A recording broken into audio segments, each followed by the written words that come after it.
কেউ থাকবে না, সব চলে যাবে, একজন ছাড়া, তিনি কে? আল্লাহ। এজন্য আল্লাহ বললেন আলহাকুমুত তাকাসুরু হাত্তা যুরতুমুল মাকাবির। দুনিয়ার লোভ লালসা তোমাদেরকে মোহাচ্ছন্ন করে রেখেছে, এই মোহ কোনোদিন তোমাদের কাটবে না। হাত্তা যুরতুমুল মাকাবির, যতদিন না কবরে ঢুকবা। চিল্লায় বলেন ঠিক কিনা? এজন্য বিশ্বনবী বলতেন কবর হলো জাহান্নামের প্রথম স্টেশন, কবর হলো আখিরাতের প্রথম স্টেশন। কবরের এই স্টেশনে যদি মাফ পাওয়া যায়, সামনে যতগুলো স্টেশন পার হতে হবে সবগুলারে সহজ করে দিবে কে? আল্লাহ। আর কবরের স্টেশনে যদি গন্ডগোল লাগে, সামনে আরো গন্ডগোল আছে না নাই? বেশি না কম? এজন্য বিশ্বনবী বলতেন আল কবর ইম্মা রাউদাতুম মিন রিয়াদিল জান্নাহ আও হুফরাতুম মিন হুফারিন নার। কবর হয়তো কারো জন্য জান্নাতের বাগান, কিংবা কারো জন্য জাহান্নামের গর্ত। আমরা আল্লাহর কাছে দোয়া করি, আল্লাহ আমাদের সকলের কবর গুলোর জান্নাতের বাগান বানিয়ে দাও। এজন্য বিশ্বনবী সব সময় দোয়া করতেন, আল্লাহুম্মা ইন্না নাউযু বিকা মিন আযাবিল কবর। ও আল্লাহ, কবরের আযাব থেকে তুমি আমাদের বাঁচাও। পড়ে না আমিন। বিশ্বনবী বলতেন আমি দেখেছি কবরের মধ্যে তোমাদেরকে প্রশ্ন করা হবে, কবরে তোমাদের পরীক্ষা নেওয়া হবে। পুরো দুনিয়াটাই যেমনি পরীক্ষা, আখিরাতের প্রথম স্টেশন কবরেও পরীক্ষা আছে না নাই? প্রশ্ন আছে না নাই? কয়টা? জোরে বলেন। মুমিনদের জন্য 4টা, কাফিরদের জন্য 3টা। ভালো করে জানেন, চিল্লায় বলেন মুমিনদের জন্য কয়টা, কাফিরদের কয়টা? প্রশ্নপত্র ফাঁস করে দিছে কে? কথা কন। এরপরও যদি ফেল করি, দোষ কার? দোষ আমাদের, আমাদের দোষ। কবর দেওয়ার পরে 40 কদম যখন আত্মীয়রা চলে যায়, 2জন ফেরেশতা আসবে, বসাবে। এই ঘটনাটা আমারও ঘটবে, আপনারও ঘটবে, বিশ্বাস হয়? প্রস্তুত আছেন তো? বসিয়ে দেয়া হবে। মুমিন বান্দাকে প্রথম প্রশ্ন করবে, আমার রব্বুক, তোর রবের নাম কি? মুমিন বান্দা বলিষ্ঠ কণ্ঠে বলে দিবে, আল্লাহ আমারে রব, এই রবি আমার সব। পড়েন, আল্লাহ আমারে রব, এই রবি আমার সব। দমে দমে তনু মনে তারি অনুভব। তোমার দুনিয়াতে আমি যেদিকে তাকাই, অথই নেয়ামাতে ডুবে আছি সবাই। পাখ পাখালির গানে শুনি তসবিহ কলরব, তসবিহ কলরব। আল্লাহ আমার রব, এই রবি আমার সব। পড়েন আমিন। আমরা যেন আল্লাহ বলিষ্ঠ কণ্ঠে বলতে পারি, আল্লাহ আমার রব, তুমি কবুল করো। পড়েন আমিন। প্রথম প্রশ্ন খালাস। দ্বিতীয় প্রশ্ন, আমা দীনুক, তোর দিনের নাম কি, ধর্মের নাম কি? চিৎকার দিয়ে আমরা বলবো আমাদের ধর্মের নাম। তৃতীয় প্রশ্ন করা হবে, মান হাযার রাজুল, দেখো তো এই লোকটারে চিনো কিনা, এই লোকটারে চিনা চিনা লাগে কিনা। আমরা বলবো চিনি, মানি এই লোকের জন্য আমরা দুনিয়াতে সব করতে রাজি ছিলাম।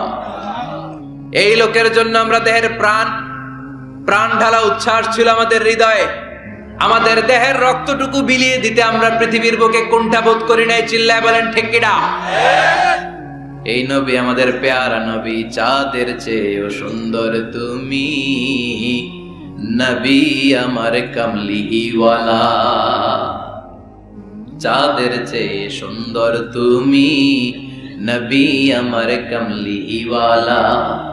দু জাহানের বাদশাহ তুমি প্যারা নবী সাল্লাল্লাহু আলা। দু জাহানের বাদশাহ তুমি প্যারা নবী সাল্লাল্লাহু আলা।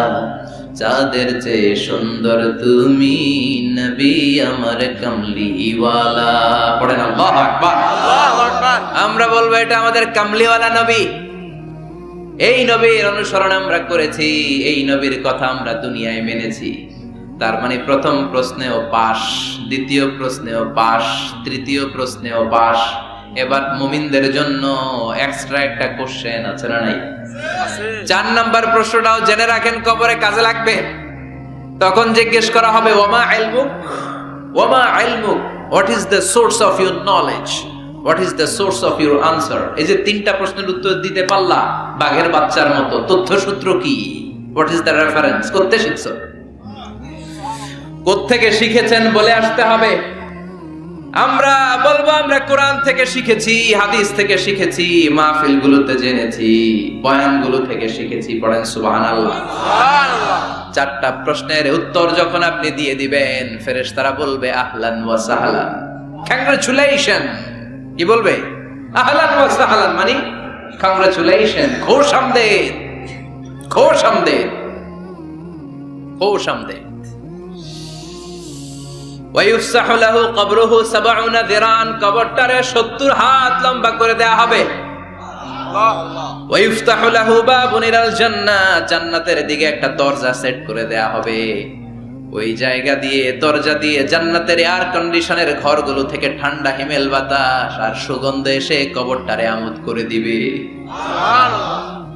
ওয়ায়ুলবাসু মিন লিবাসিল জান্নাহ, জান্নাতের চমৎকার একটা পোশাক পরিয়ে দেয়া হবে।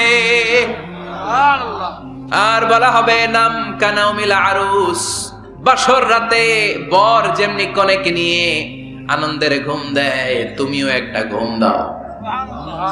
সুবহানাল্লাহ পড়েন। নাম কানাউমিল আরুস, বাসর রাতে বর যেমনি কনেকে নিয়ে ঘুমায়, ঘুমাও। মধুর একটা ঘুম আপনার সেদিন হবে। ইসরাফিলের সিঙ্গার আওয়াজ, ওই হুইসেল বাজার আগ পর্যন্ত ওই ঘুম কেউ আপনার ভাঙাতে পারবে না।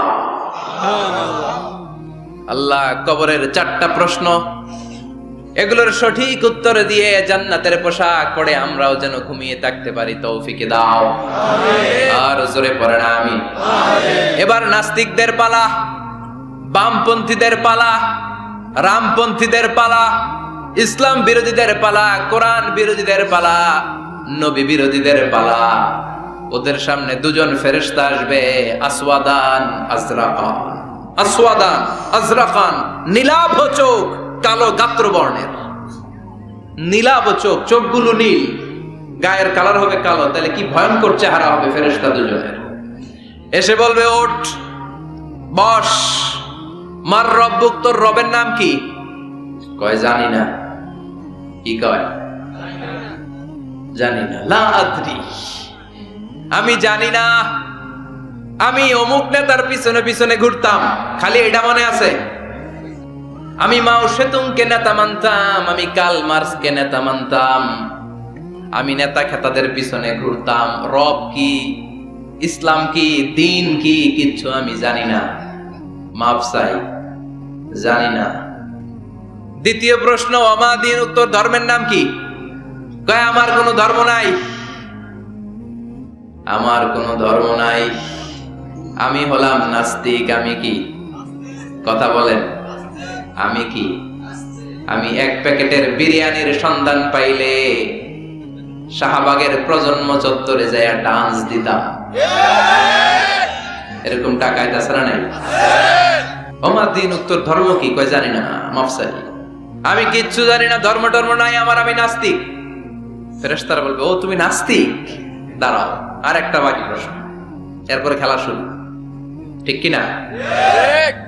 তিন নাম্বার প্রশ্ন, ওমান হাযার রাজুল, এই লোকটাকে চিনো কিনা দেখো।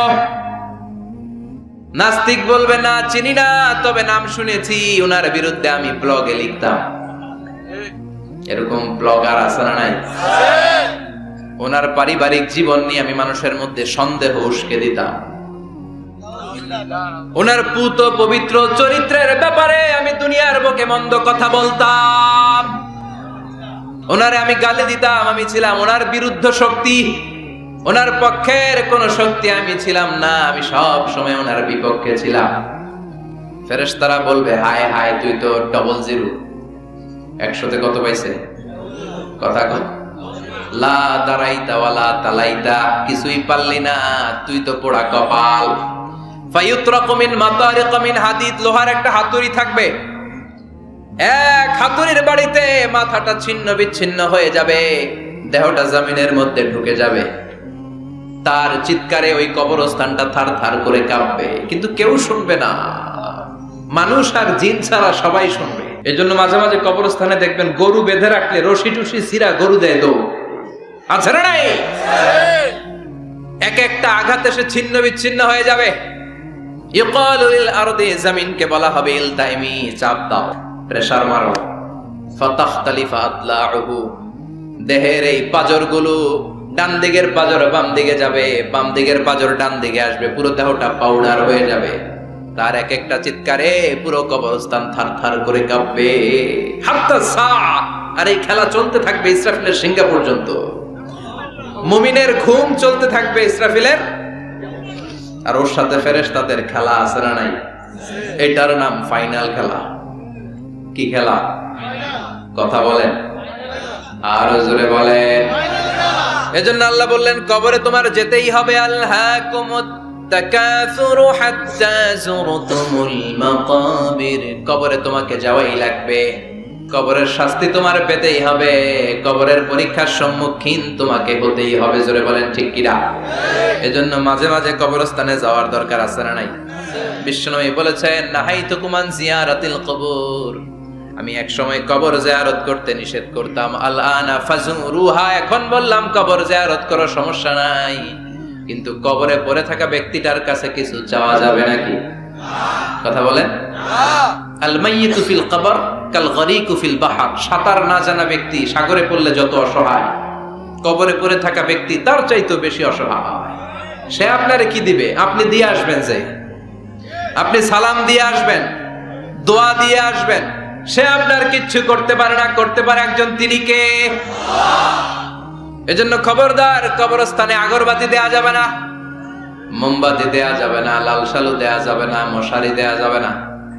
অনেকে কবরস্থানে মশারি টাঙ্গায় আছে না নাই? কেন? মশা কামড়ায় তো মশারি দেয় কেন? ঘটনাটা কি? দেখবেন যে বেয়াদবটা কবরস্থানে যে মশারি দেয়, মাজারে মশারি দেয়, ওর বাপেরে মশায় খায়, ওর মায়ের ডেঙ্গু রোগ, কামড়াইতে কামড়াইতে ওর মায়ের ডেঙ্গু জ্বর, ওর বাবারে কামড়ায়, মশায় খায়, মারে মশায় খায়, মা বাবারে মশারে না দিয়া মাজারে দিয়ে আস, কপাল পোড়া। মাজারে মোমবাতি দিয়ে আসে, আছে না নাই? মোমবাতি কেন দেয়? ভিতরে আলো নাই নাকি? আহা, কপাল পোড়া। মোমবাতি দিবেন যেখানে ইলেকট্রিসিটি নাই, যেই ঘরে আলো নাই ওই ঘরে আলো দিলে আপনার বাবার কবরে আলো দিয়ে দিবে কে? আল্লাহ। আর মাজারে যায় মোমবাতি দেয়, ছাগল দেয়, গরু দেয়, মানত করে, আছে না নাই? মানত করতে হবে একজনের নামে। ইন্নী নাযারতু লিররহমানি সাওমা, আল্লাহ ছাড়া কারো নামে মানত করা চলবে না। এজন্য খবরদার, কবর জিয়ারত করবে। এজন্য কবরে গেলে মনটা নরম করে দেয় কে? আল্লাহ। বাবার কবর মাঝে মাঝে জিয়ারত করবেন, কবর জিয়ারতে বাধা নাই, কিন্তু কবরে পড়ে থাকা ব্যক্তির কাছে চাওয়া যাবে না। যাবেন কার কাছে? আল্লাহ। বিশ্বনবীর কবরের সামনে যে যদি কিছু চান, সৌদি আরবের পুলিশ পিটায়া মসজিদ থেকে বের করে দিবে। বিশ্বনবীর কবরের সামনে হাত পাতলে হাতে বাড়ি মারে, আছে না নাই? দেখছেন না? বলে অ্যাবাউট টার্ন, পিছনে ঘুরেন, কেবলা তো ওইদিকে, কেবলার মালিক আল্লাহর কাছে চাও। দিতে পারে তো একজন। এজন্য খবরদার, কবরে যে কিছু চাওয়া যায় না। কবরে জিয়ারত করবেন, যে সালাম দিবেন, কি দিবেন? আসসালামু আলাইকুম আহলা দিয়ার মিনাল মুমিনিন ওয়াল মুসলিমিন ওয়া ইন্না ইনশাআল্লাহু বিকুম লাহিকুন আনতুম লানা সালাফ ওয়া নাহনু লাকুম তাবা ইয়ারহামুল্লাহ আল মুস্তাকদিমিনা মিন্না ওয়াল মুস্তাখিরিন নাসআলুল্লাহ লানা ওয়া লাকুমুল আফিয়া। বিশ্বনবী কবর দেখলে এই লম্বা দোয়াটা পড়তেন, চিল্লায় পড়েন সুবহানাল্লাহ।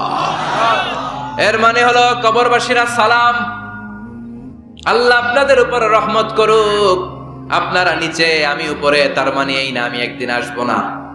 সবার গন্তব্য একটা, দ্য সেম ডেস্টিনেশন। আপনারা হয়তো কিছুদিন আগে গিয়েছেন, কিছুদিন পরেই আমরা আসতেছি। কথা বলেন, এটা মাথার মধ্যে ঢুকিয়ে দেয় কে? এজন্য কবর জিয়ারতের দরকার আছে না নাই? এজন্য আল্লাহ বললেন আলহাকুমুত তাকাসুরু হাত্তা যুরতুমুল মাকাবির, দুনিয়ার ভোগের সামগ্রী তোমাদেরকে পাগল বানিয়ে দিয়েছে, কবরে না ঢোকা পর্যন্ত তোমাদের এই গাফলতি কোনোদিন শেষ হবে না। এরপর আল্লাহ বললেন কাল্লা, নেভার, কখনো না। তোমরা যে ভাবতেছো টাকা পয়সা ক্ষমতা তোমারে বাঁচিয়ে রাখবে, পারবে নাকি? কাল্লা সাউফা তা'লামুন, অচিরেই জানতে পারবা আসল ঘটনা কি। সুম্মা কাল্লা সাউফা তা'লামুন, অচিরেই জানবা কবরের জগৎটা কত ভয়াবহ। এজন্য বিশ্বনবী বলতেন প্রত্যেক নামাজি সালাম ফিরানোর আগে আল্লাহর কাছে 4টা জিনিস থেকে পানা চাওয়া। কয়টা? এক হলো কবরের আযাব, 2 হলো জাহান্নামের আযাব, 3 হলো 3 দুনিয়ার ফিতনা, 4 হলো দাজ্জালের ফিতনা। বিশ্বনবী সালাম ফেরানোর আগে পড়তেন আল্লাহুম্মা ইন্না নাউযু বিকা মিন আযাবিল কবর ওয়া নাউযু বিকা মিন আযাবি জাহান্নাম ওয়া নাউযু বিকা মিন ফিতনাতিল মাহইয়া ওয়াল মামাত ওয়া নাউযু বিকা মিন ফিতনাতিল মাসীহিদ দাজ্জাল। পড়েন আমিন। এই দোয়াগুলো পড়ার দরকার আছে না নাই? এরপর আল্লাহ বললেন কাল্লা লাউ তা'লামুনা ইলমাল ইয়াকিন, যেদিন তুমি মৃত্যু নিজ চোখে দেখবা ওই দিন তোমার যে এক্সপেরিয়েন্স হবে ওয়াজ শুনে সেটা কোনোদিন হবে না। ইয়াকিন 3 ধরনের, একটা ইলমুল ইয়াকিন, মরতে হবে, এটা যখন জানি ইলমুল ইয়াকিন। এবার একদিন সামনে একজনের দেখলাম মরে গেছে, এটা হচ্ছে আইনুল ইয়াকিন, দেখলাম। আর যেদিন নিজে মরবো এটার বলে হাক্কুল ইয়াকিন, ঠিক কি না? এজন্য আল্লাহ বললেন গোলাম লা তারাবুন্নাল জাহিম, সেদিন কবর তোমরা দেখবা, সেদিন জাহান্নামের টকবগে আগুন তোমরা দেখবা। জাহান্নামের আগুন দুনিয়ার আগুনের মতো নাকি? কথা কম। জাহান্নামের আগুনকে আল্লাহ বলেছে নারুল্লাহ, এটা আল্লাহর আগুন। কার আগুন? গ্যাসের চুলা দিয়ে আমরা ঘরে যে তরকারি পাকাই যে আগুন দিয়ে, এই আগুন জাহান্নামের আগুন একরকম, 70 গুণ বেশি তেজ। দুনিয়ার আগুন হাতে লাগলে হাত জ্বলে, পায়ে লাগলে পা জ্বলে। জাহান্নামের আগুন দেহের যেখানেই লাগুক না আগে কলিজাটা জ্বলে যাবে। আগে কোন জায়গাটা জ্বলবে? নারুল্লাহিল মুখদা আল্লাতী তাত্তালিউ আলাল আফইদা, আগে কলিজাটা ছারখার। সেদিন তোমরা সেই ভয়ঙ্কর দোজখ দেখবা। সুম্মা লাতারাবুন্নাহা আইনাল ইয়াকিন, চাক্ষুষ দেখবা। সুম্মা লাতুসআলুন্না ইয়াওমাইযিন আনিন নাঈম, সেদিন আল্লাহর দেয়া সবগুলো নেয়ামতের ব্যাপারে তোমাদের জিজ্ঞেস করবে কে? লাতুসআলুন্না ইয়াওমাইযিন আনিন নাঈম। বিশ্বনবী একদিন রাতের বেলা ক্ষুধার্ত, প্রচন্ড ক্ষুধা। ক্ষুধার চোটে ঘর থেকে বের হয়ে দেখে আবু বকরও বাইরে, ওমরও বাইরে। ঘটনা কি? হোয়াট এ কোইন্সিডেন্ট, কেমনে মিলে গেল? বিশ্বনবী বললেন আবু বকর বাইরে কেন? কয় নবী ক্ষুধা। ওমর তুমি তো এই টাইমে বাইরে থাকো না, বাইরে কেন? কয় ঘরে খাওয়ার নাই। বিশ্বনবীর পেটেও খাবার নাই। বিশ্বনবী বললেন চলো এক আনসারী সাহাবীর বাড়িতে যাই। যে দেখেন সাহাবী বাড়িতে নাই, ফ্যামিলির লোকদের জন্য কুয়া থেকে পানি আনতে গেছে। পানি এনে দেখে বিশ্বনবী আর আবু বকর ওমর দাঁড়ানো। সাহাবী বলে ও নবী, গভীর রাতে আপনি আমার বাড়িতে এসেছেন, আমার যে সৌভাগ্যবান এই মুহূর্তে পৃথিবীতে কেউ নাই। ও নবী কি মেহমানদারি করব? বিশ্বনবী বললেন যা আছে তাই নিয়ে আসো। সাহাবা খেজুর বাগান থেকে খেজুরের ডাল ভেঙে আনলেন। ওই ডালের মধ্যে বিশ্বনবী কত প্রামাণ্য বর্ণনা দিচ্ছেন। বিশ্বনবী বললেন খেজুরের ডালে আছে কিছু কাঁচা খেজুর, কিছু পাকা খেজুর। আমরা 3 জন মিলে টানাটানি করে খেতে লাগলাম, ক্ষুধায় অস্থির। আমাদের সামনে ছাগল জবাই করা হলো, আগুনে ঝলসে গোশতগুলো দেয়া হলো, 3 জন মিলে ভাগ করে খেলাম। বললাম আবু বকর এতক্ষণ ক্ষুধার্ত ছিলা, ক্ষুধা দিছিল কে? এখন তোমার পেটে ক্ষুধা আছে নাকি? কয় নাই। এই নিয়ামত তোমার দিল কে? সুম্মা লাতুসআলুন্না ইয়াওমাইযিন আনিন নাঈম। বিশ্বনবী বললেন ও আবু বকর এই যে নিয়ামত এই মাত্র খেলা, এই নিয়ামতের ব্যাপারেও তোমারে জিজ্ঞেস করবে কে? তাইলে প্রতিটি নিয়ামতের ব্যাপারে ইন দা ডে অফ জাজমেন্টে প্রশ্ন আছে না নাই? নিয়ামত আল্লাহ আমাদেরকে কম কম দিছে, তাই না? কথা কন, কথা কন। ঠিক যেই মুহূর্তে আমরা এখন অসুস্থ হয়ে হসপিটালে পড়ে আছে না নাই? মৃত্যুর সাথে কঠিন পরিস্থিতিতে পড়ে আছে, এরকম আছে না নাই? এজন্য আল্লাহ বললেন ওয়া ইন তাউদ্দু নি'মাতাল্লাহি লা তুহসুহা, এত নিয়ামত দিয়েছি গুণে শেষ করা যাবে না। কিয়ামতের দিন এই নিয়ামতগুলোর ব্যাপারে পাই টু পাই আমাদের কাছে হিসাব চাইবে কে? আল্লাহ। কথা কোন? 5টা বিষয়ের হিসাব চাইবে। নাম্বার 1 আন হায়াতিহি ফিমা আফনা, তোমার জীবনটাকে তুমি কোন কাজে লাগিয়েছো? এটা হচ্ছে কমন কোশ্চেন। কবরের প্রশ্ন আমাদের 4টা, আর কিয়ামতের ময়দানে কয়টা? কথা কোন? নাম্বার 1 জীবন দিয়েছে, জীবন কোন কাজে লাগিয়েছো? নাম্বার 2 জীবনে যে যৌবন আছে যৌবনটারে কোন কাজে লাগিয়েছো? ঠিক কি না? যৌবনের ইবাদত আল্লাহর কাছে বড় প্রিয়। যুবক যারা নামাজ পড়ে, বুড়ো হলে নামাজ পড়তে না পারলেও আমল নামায় নামাজের সওয়াব দিবে কে? আল্লাহ। সুবহানাল্লাহ কইবেন না? পেনশন স্কিম, এটা কি বলে? After service appreciation. 30 বছর গভর্নমেন্ট জব করার পরে বয়স হচ্ছে 60, আর করতে পারেন না, তখন একটা বান্ডেল, 1 বান্ডেল টাকা আপনারে দিয়ে দিবে। পেনশন স্কিম, জাতিকে সাথ দিয়েছেন, এখন পারেন না, তারপরেও টাকা আছে না নাই? এটাকে বলে আফটার সার্ভিস অ্যাপ্রিসিয়েশন। এত সার্ভিস যে দিয়েছেন, অ্যাপ্রিসিয়েশন। এজন্য যুবক যারা এখন নামাজ পড়ো, ইসলামের পক্ষে থাকো, বুড়ো বয়সে কোমরে ব্যথার কারণে নামাজ পড়তে না পারলেও পেনশনের মতো আমল নামায় সওয়াব দিবে কি? আবার 7 শ্রেণীর ব্যক্তিকে কিয়ামতের ময়দানে রব্বুল আলামিন আরশের নিচে ছায়া দিবেন। ওই 7 শ্রেণীর মধ্যে যুবক শ্রেণী একটা আছে, যে যুবক তার যৌবনে আল্লাহর ইবাদত করেছে। পড়েন সুবহানাল্লাহ। যৌবনটা আল্লাহর ইবাদতে কাটিয়েছে, তার জন্য স্পেশাল আল্লাহর আরশের নিচে ছায়া আছে না নাই? এই 7 শ্রেণীর মধ্যে 2 শ্রেণীরই যুবক। একটা হচ্ছে যে যুবক বয়সে ইবাদত করেছে, আর একটা হচ্ছে যে যুবক কোন মেয়ের সাথে পাপ কাজের অফার পেয়েও বলেছে ইন্নী আখাফুল্লাহ, নিশ্চয় আমি ভয় পাই একজনকে, তিনি কে? চিল্লায় বলেন কে? যাদের হৃদয়ে আছে আল্লাহর ভয়, তারা কবু পথ ভুলে যায় না। আল্লাহর প্রেম ছাড়া এই দুনিয়ায় কারো কাছে কোনো কিছু চাই না। রাতের আধারে যারা সেজদাতে রয়, দু চোখের শ্রুতে নদী যেন বয়। ছলনার হাতছানি যতই ডাকুক, পেছনে ফিরেও সে তাকায় না। যাদের হৃদয়ে আছে আল্লাহর ভয়, তারা কবু পথ ভুলে যায় না। ঠিক কিনা? আল্লাহর ভয় অন্তরে থাকার দরকার আছে না নাই? এজন্য এই 5টা প্রশ্নের উত্তর না দিয়ে কোন বনি আদম কিয়ামতের দিন পা নাড়াতে পারবে? আল্লাহ আমরা যেন প্রশ্নগুলোর উত্তর সঠিকভাবে দিতে পারি, তুমি তৌফিক দাও। এজন্য দুনিয়ার মোহে পড়ে থাকা যাবে না, কবরের চিন্তা থাকার দরকার আছে না নাই? কবর নিয়ে ভাবতে হবে। কবর is a reminder for every মুসলিম। এই কবর গ্রেভিয়ার্ড, কবরস্থানগুলো আমাদের জন্য রিমাইন্ডার। প্রতিদিন অ্যানাউন্স হয় অমুক এলাকার অমুক ভাই আমাদের মধ্যে দুনিয়ায় নাই, তারপরও আমাদের টনক নড়ে না। ঠিক কিনা? এজন্য আল্লাহ বলেছেন আলহাকুমুত তাকাসুর, তোদের টনক নড়বে না হাত্তা যুরতুমুল মাকাবির, যতদিন না তোমরা কবরের ভেতরে না ঢুকবে। আমরা যেন কবরের প্রশ্নের জন্য প্রস্তুতি নিতে পারি, কবরের জন্য প্রিপেয়ার্ড থাকতে পারি। আল্লাহ তুমি তৌফিক দাও। আর জোরে পড়েন আমিন। আখিরাতের প্রশ্নগুলো যেন আমরা সুন্দর করে উত্তর করে জান্নাতের অধিকারী হতে পারি। আল্লাহ তুমি তৌফিক দাও।